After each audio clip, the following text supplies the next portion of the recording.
গ্রামে লাগানো যাবে না পোস্টার, এই হুমকি দিয়ে ছাড়া হলো বিজেপির পোস্টার ছিঁড়ে দেওয়ার অভিযোগ তৃণমূল কংগ্রেসের কর্মীদের বিরুদ্ধে। বিজেপি কর্মীদের মারধর হুমকি দেওয়ারও অভিযোগ সামনে এসেছে। কাটোয়ার 2 নম্বর ব্লকের গাজীপুর পঞ্চায়েত এলাকায় তুমুল উত্তেজনার পরিস্থিতি তৈরি হলো। বহিরাগতরা পোস্টার লাগাচ্ছিল, তখনই বাধা দেওয়া হয়েছে। তৃণমূলের কেউ গ্রামে নেই। মারধর হুমকির অভিযোগ অস্বীকার করেছে তৃণমূল কংগ্রেস।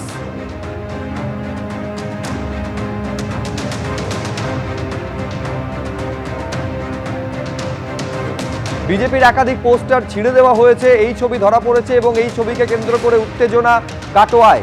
পোস্টার ছিঁড়ে দেওয়ার অভিযোগ উঠেছে তৃণমূল কংগ্রেসের বিরুদ্ধে। বিজেপি কর্মীদের মারধর এবং হুমকি দেওয়ার অভিযোগ উঠেছে কাটোয়া 2 নম্বর ব্লকের গাজীপুর পঞ্চায়েত এলাকায়। তা নিয়ে তুমুল উত্তেজনার পরিস্থিতি তৈরি হয়, যদিও এই ঘটনার সঙ্গে তাদের যোগাযোগের কথা সম্পূর্ণ অস্বীকার করেছে তৃণমূল কংগ্রেস। রানা দাস আমাদের প্রতিনিধি, ঠিক কি ঘটেছে, উত্তেজনায় বা কি নিয়ে বিস্তারিতভাবে বলতে পারবেন? রানা, কি ঘটেছে? প্রচুর পোস্টার বিজেপির ছিঁড়ে দেওয়া হয়েছে বলে অভিযোগ সামনে আসছে।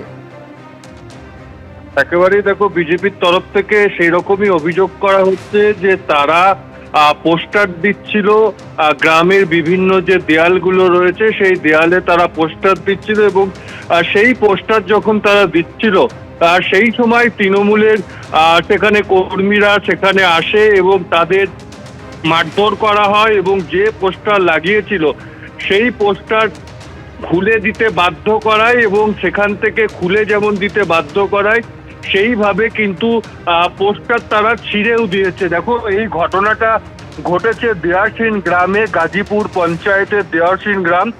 বিজেপির পক্ষ থেকে যেটা বলা হচ্ছে যে তারা কিন্তু শুধুমাত্র পোস্টার দিচ্ছিল এবং এলাকার যার বাড়িতে পোস্টার দিচ্ছিল তাদের বাড়িতে অনুমতি নিয়েই তারা পোস্টার দিচ্ছিল, কিন্তু তৃণমূলের কর্মী স্থানীয় নেতারা তাদের হুমকি দেখায়, তাদের পোস্টার ছিঁড়তে বাধ্য করে এবং যে পোস্টার লাগানো ছিল সেগুলো ছিঁড়েও দেয়, তাদের মারধর করে।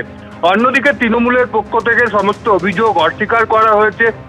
তারা জানিয়েছে যে বিজেপি বহিরাগত কয়েকজন এসে তারা কিছু বাড়িতে পোস্টার লাগাচ্ছিল এবং কোনো অনুমতি নেয়নি এবং গ্রামের কিছু মানুষই কিন্তু তার প্রতিবাদ করেছে এবং সেই পোস্টারগুলো ছিঁড়ে দিতে বলেছে, ছিঁড়ে দিয়েছে। এর সাথে রাজনীতি কিছু নেই, কিন্তু বিজেপি স্পষ্ট জানাচ্ছে যে তৃণমূলের পক্ষ থেকে বলা হয়েছে যে গ্রামে কোনো রকম বিজেপির পোস্টার চলবে না, এই গ্রামে শুধু তৃণমূলেরই পোস্টার থাকবে, কোনো বিজেপি করা যাবে না এবং এই নিয়ে রীতিমতো কিন্তু এলাকায় একটা উত্তেজনা রয়েছে। ধন্যবাদ রানা। অন্যদিকে উত্তর দিনাজপুরের ইটাহারে এসআইআর আতঙ্কে এক ভোটারের মৃত্যুর অভিযোগকে কেন্দ্র করে তুলকালাম পরিস্থিতি তৈরি হলো। গতকাল রাজ্যের বিরোধী দলনেতার পোস্ট করা ভিডিওয় তাণ্ডবের ছবি ধরা পড়ে।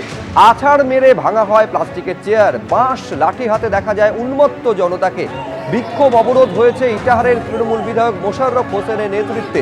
ইটাহারের এই ঘটনায় গতকালই রিপোর্ট চেয়েছে নির্বাচন কমিশন এবং কমিশন সূত্রে দাবি নির্দেশ দেওয়া হয়েছে ভিডিওর মাধ্যমে এফআইআর করার।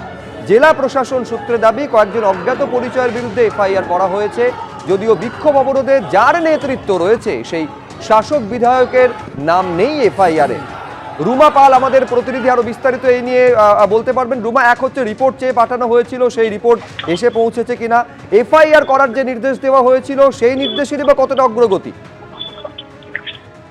দেখো, সব থেকে আগে বলে দিই যে কালকে যখন এই ঘটনা সামনে আসে এবং এই জন্য ভিডিও যখন সামনে আসে তখনই নির্বাচন কমিশনের তরফ থেকে বলা হয়েছিল স্পেশাল একদম একটা রিপোর্ট পাঠাতে এবং স্টেট পুলিশ নোডাল অফিসার যিনি রয়েছেন তার কাছ থেকে রিপোর্ট চাওয়া হয়েছিল। অন্যদিকে এটাও ঠিক যে জেলা নির্বাচনী আধিকারিক রয়েছে তাকে নির্দেশ দেওয়া হয়েছিল যাতে ভিডিওর মাধ্যমে এফআইআর করা হোক, কিন্তু অবশ্যই তারপর পরবর্তীতে দেখা যাচ্ছে যে এখনো এটা কিন্তু প্রায় 24 ঘন্টাই হয়ে গেছে এই নির্দেশ দেওয়া হয়েছিল। তারপরে এই রিপোর্ট এসে পৌঁছেছে কিনা নির্বাচন কমিশন এখনো পর্যন্ত সেই বিষয়ে কিছু জানায়নি, তবে এফআইআর করা হয়েছে কিনা সেই বিষয়েও কিন্তু এখনো পর্যন্ত নির্বাচন কমিশনের কোনো তথ্য আসেনি। তবে এটা ঠিক এফআইআর করার নির্দেশ দেওয়া হয়েছিল এবং সেক্ষেত্রে এই ধরনের ঘটনা যাতে পুনরাবৃত্তি না হয় সেটাও কিন্তু বলা হয়েছিল। তবে প্রশ্ন উঠছে যে নির্বাচন কমিশনের এই নির্দেশের পরেও নির্দেশ কতটা কার্যকর হয়েছে, এখন সেটাই প্রশ্ন। ধন্যবাদ রুমা।